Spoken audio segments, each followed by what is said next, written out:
CBD. You might have noticed those three letters cropping up online or in your social media feeds. Lotions, oils, dog treats. So what is CBD? It's cannabis. And people are turning to it to treat all kinds of things. I use it for anxiety. It helps me because it just kind of takes the edge off. I only started about a week ago, and I'm still not consistent with it, but I started using it for sleep.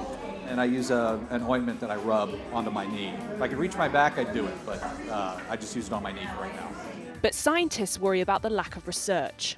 A lot of the perceptions of the ability of cannabidiol to help a wide range of disease states and symptoms really comes from media and marketing. And about the lack of regulation. People have taken what they thought was a CBD product or a hemp product and it was contaminated with other things, and they did show up to the ER, they did have adverse consequences.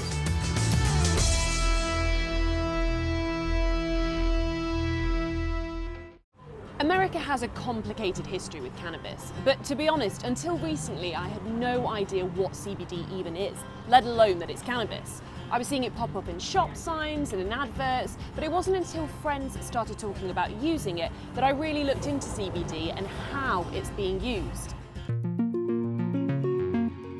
CBD, or cannabidiol, is a chemical compound from the cannabis plant, but it's not the chemical that cannabis is traditionally known for.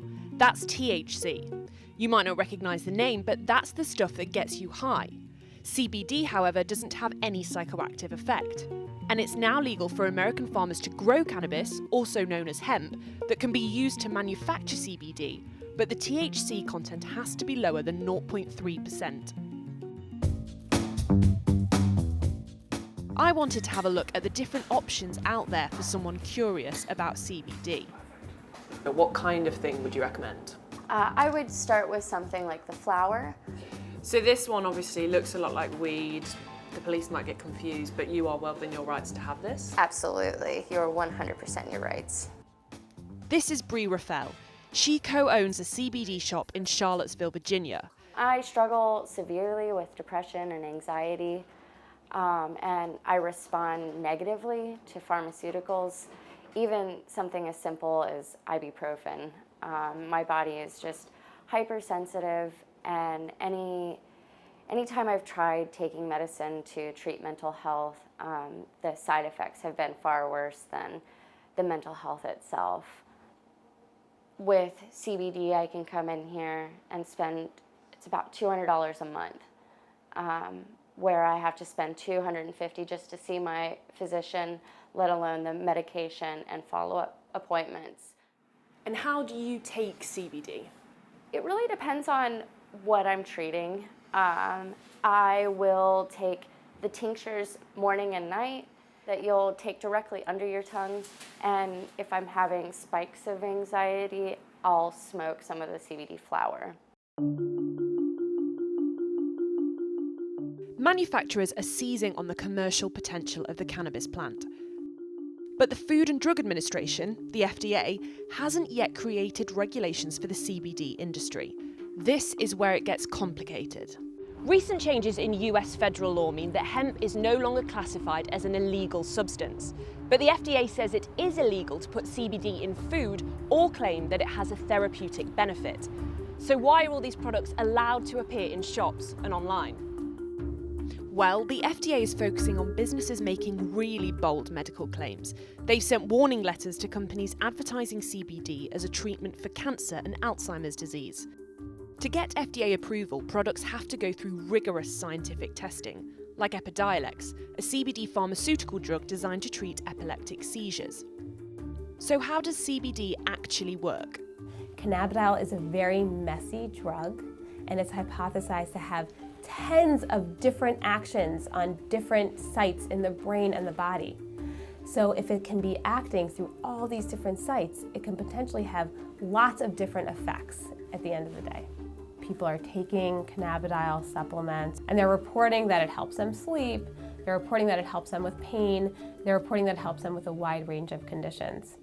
But to date, there's been very little controlled study of cannabidiol.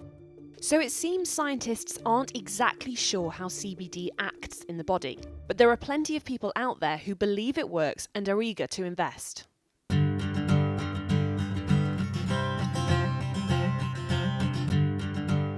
Graham Redfern is a farmer in Virginia who has just started growing hemp for CBD. He also has his own brand of products named after his dog, Draper. I took him to the vet and they did an ultrasound on him and he had 5 massive tumors. I went to the store, bought CBD oil, gave him 5 drops in his food and then 5 under his tongue. And they told me at the vet he had 5 weeks to live, and I gave it to him for a year and a half after that, and he lived happily up until the day he died. Graham thinks more research will prove more benefits of CBD, but for now, he knows it's all about wording. Marketing is everything with this. We are not a medical company. We are not making any medical claims. We are producing a product from a plant that people can do as they please with it. This farm is a family business. Graham's mum, Patty, is also one of his customers.